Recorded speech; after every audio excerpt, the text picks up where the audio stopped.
नमस्कार, मैं रचना शर्मा और चढ़ती कला टाइम टीवी देख रहे हैं सभी दर्शकों का स्वागत करती हूं। आप देख रहे हैं उत्तर प्रदेश के समाचार।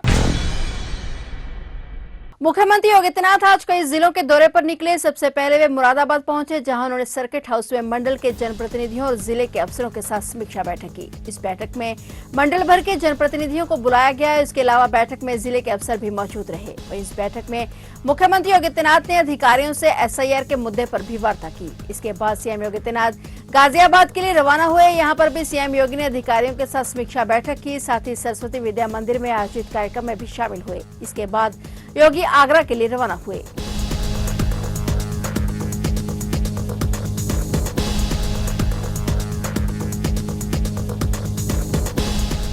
राजधानी लखनऊ में आज सोमवार को मुख्यमंत्री योगी आदित्यनाथ ने सरकारी आवास पर जनता दर्शन में लोगों की समस्याएं सुनी। सीएम योगी ने उनके निराकरण के लिए उन्हें भरोसा दिया। साथ ही अधिकारियों को निर्देशित किया कि पीड़ितों की मदद और पात्रों को शासन की जन कल्याणकारी योजनाओं से लाभान्वित करने में विलंब नहीं होना चाहिए। इसमें किसी तरह की कोताही बर्दाश्त नहीं की जाएगी। दिक्कतों का पता लगाकर निराकरण कराया जाए। जनता दर्शन में सीएम योगी आदित्यनाथ ने लोगों की समस्याएं सुनी। इस दौरान विभिन्न जिलों से फरियादी अपनी फरियाद लेकर योगी के दरबार पहुंचे हुए थे।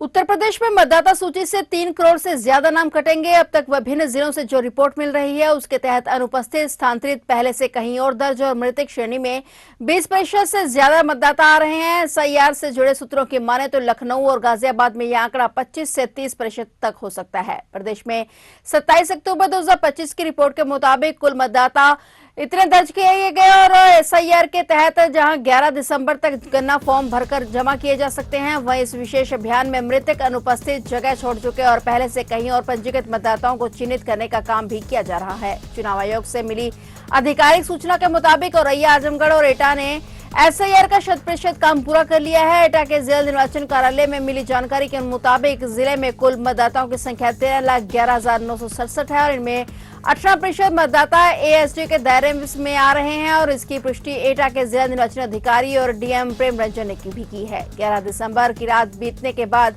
एटा का स्थानीय प्रशासन इन नामों को मतदाता सूची से हटाने का काम करेगा। मुख्यमंत्री योगी आदित्यनाथ ने भी सहारनपुर के सर्किट हाउस सभागार में जनप्रतिनिधियों और संगठन प्रभारियों के साथ 40 मिनट की बैठक की। उन्होंने निर्देश दिए कि एसआईआर में एक भी वोट गलत नहीं बनने पाए। साथ ही आम जनता की एसआईआर फॉर्म भरवाने में भी मदद की जाए।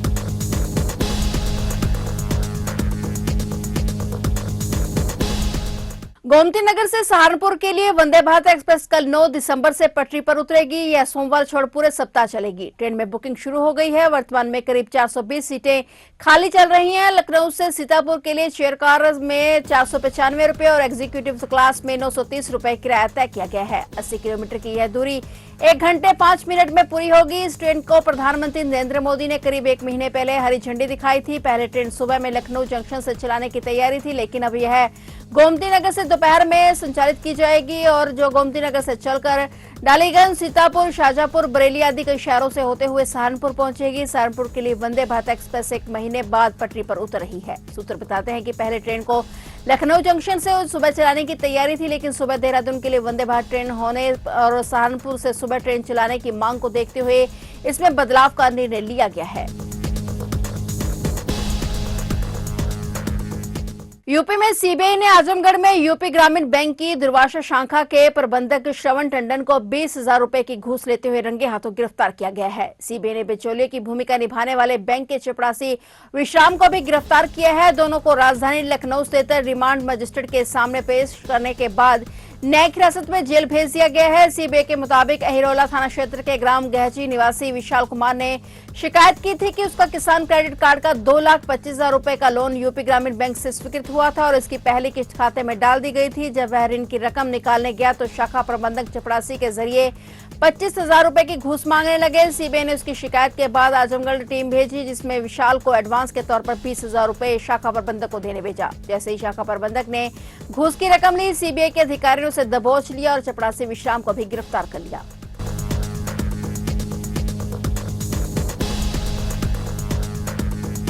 यूपी के सुल्तानपुर में युवक का अपहरण कर हत्या करने वाले आरोपियों में से सोमवार की तड़के पुलिस की मुठभेड़ हो गई और इस दौरान पैर में गोली लगने से एक आरोपी घायल हो गया। उसे पकड़ लिया गया जबकि उसका एक साथी भागने में सफल रहा। पुलिस अन्य आरोपियों की तलाश में जुटी हुई है। चांदा थाना क्षेत्र के साड़ापुर निवासी अमन यादव 24 वर्षीय की शनिवार की शाम अपहरण के बाद हत्या कर दी गई थी और रविवार सुबह उसका शव नदी में मिला था। अपहरण का सीसीटीवी वीडियो भी सामने आया था और फुटेज के आधार पर पुलिस आरोपियों की तलाश में जुटी थी। तड़के पहर आरोपियों की तलाश में जुटी पुलिस का सामना 2 आरोपियों से हो गया और इस दौरान पैर में गोली लगने से दीपक यादव उर्फ राका घायल हो गया। वहीं एक अन्य आरोपी अंधेरे का फायदा उठाकर फरार हो गया। पुलिस पहले ही इस केस में 2 अभियुक्तों को गिरफ्तार कर जेल भेज चुकी है। बताते चले कि शनिवार रात कार सवार बदमाशों ने ईशीपुर अर्जो के पास से अमन यादव का अपहरण कर लिया था और इसकी बेरहमी से पिटाई की गई थी। एक विद्यालय के मैदान में उसे दौड़ाकर मारा गया था। वहां खून के निशान भी मिले थे। इसके बाद हत्या करके उसका शव गोमती नदी में फेंक दिया। रविवार सुबह पुलिस को उसकी लाश मिली थी और मामले में 10 आरोपियों के खिलाफ प्राथमिकी दर्ज की गई है। मामले में अग्रिम विधिक कार्रवाई की जा रही है। कल थाना चांदा क्षेत्रांतर्गत एक घटना में अमन यादव नाम के एक व्यक्ति की मारपीट और अपहरण करके हत्या कर दी गई थी, जिसमें कार्रवाई करते हुए कल 2 अभियुक्तों को जेल भेजा गया था। आज अन्य फरार अभियुक्तों की गिरफ्तारी का प्रयास किया जा रहा था, जिसमें सूचना मिली कि इस घटना में संलिप्त 2 अपराधी भागने के प्रयास में हैं। घेराबंदी करने पर पुलिस पार्टी के ऊपर इन्होंने फायरिंग की, जिसमें जवाबी कार्रवाई में एक अभियुक्त के पैर में गोली लगी है। इस अभियुक्त का नाम दीपक यादव और राका है। अन्य अभियुक्तों की तलाश अभी जारी है। अग्रिम विधिक कार्रवाई की जा रही है। उत्तर प्रदेश के एटा जिले में दर्दनाक हादसा हो गया। एटा के स्कीट में आज सोमवार सुबह करीब 7 बजे आसपुर मार्ग पर बाबरी नहर के पास पशुओं से भरा तेज रफ्तार ट्रक अनियंत्रित होकर पलट गया। हादसे में करीब 2 दर्जन पशुओं की मौत हो गई और कई पशु गंभीर रूप से घायल भी हो गए। ट्रक में सवार 5 लोग भी गंभीर रूप से घायल हो गए। मौके पर पहुंची पुलिस ने सभी घायलों को सीएससी स्कीट पर उपचार के लिए भर्ती कराया, जहां प्राथमिक उपचार के बाद मेडिकल कॉलेज रेफर कर दिया गया। ट्रक में झांसी से 52 पशु भरकर अलीगढ़ के लिए जा रहे थे। स्कीट आसपुर मार्ग पर बाबरी नहर के पास हादसा हो गया। अचानक ट्रक अनियंत्रित होकर पलट गया। इसमें करीब 2 दर्जन पशुओं की मौत हो गई। ट्रक पलटने की सूचना पर गांव के लोगों स्कीट पुलिस मौके पर पहुंची। घटना के बारे में पुलिस द्वारा जांच की जा रही है। उत्तर प्रदेश के बहराइच जिले के केसरगंज इलाके में भेड़िए का आतंक थमने का नाम नहीं ले रहा। सोमवार सुबह एक और दिल दहला देने वाली घटना सामने आई, जिसमें भेड़िया गांव के घर में घुसकर 4 महीने के मासूम को उठा ले गया। यह घटना गोड़िया निवा नंबर के 3 के मल्हानपुरवा गांव की है। जानकारी के मुताबिक संतोष नाम का व्यक्ति अपने घर में परिवार के साथ सो रहा था और उसका 4 महीने का बेटा सुभाष बिस्तर पर ही सो रहा था और तभी अचानक एक भेड़िया घर के अंदर घुस आया और पिता संतोष के मुताबिक भेड़िया बच्चे को मुंह में दबाकर खेतों की ओर भाग गया और परिवार और गांव वालों ने शोर मचाया और पीछे भागने की कोशिश की, लेकिन कुछ ही सेकंड में भेड़िया दूर निकल गया। बच्चे की तलाश रात भर जारी रही, लेकिन अभी तक उसका कोई पता नहीं चल सका। परिवार का रो रो कर बुरा हाल है और गांव में भय और तनाव का माहौल बना हुआ है। ये कोई पहला घटना नहीं है। 28 नवंबर को इसी गांव से एक और बच्चा भेड़िए का शिकार बना था और इस ताजा घटना ने गांव वालों की पुरानी दहशत को फिर से जगा दिया है। बता दें कि पीछे बीते कुछ दिनों में केसरगंज क्षेत्र में भेड़िए के हमलों से अब तक 9 बच्चों की मौत, 41 से ज्यादा बच्चे घायल हो चुके हैं। इतनी बड़ी संख्या में हमले होने के बाद भी भेड़िए को पकड़ने में सफलता नहीं मिली है। पीड़ित लोग वन विभाग की कार्रवाई पर सवाल उठाते नजर आ रहे हैं।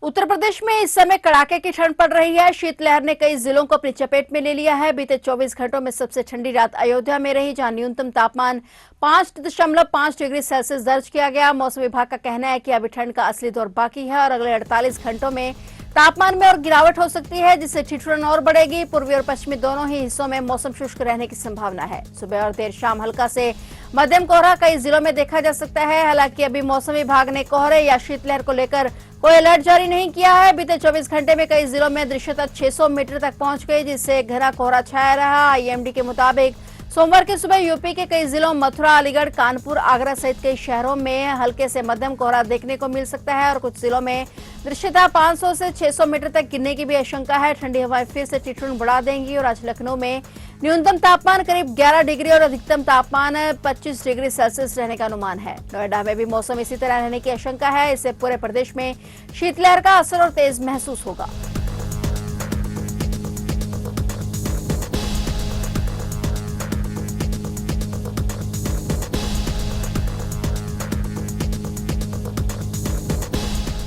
आप देख रहे थे उत्तर प्रदेश के समाचार और नए समाचारों के साथ फिर से हाजिर होंगे। तब तक के लिए देखते रहिए चढ़ती कला टाइम टीवी और मुझे दीजिए इजाजत। धन्यवाद।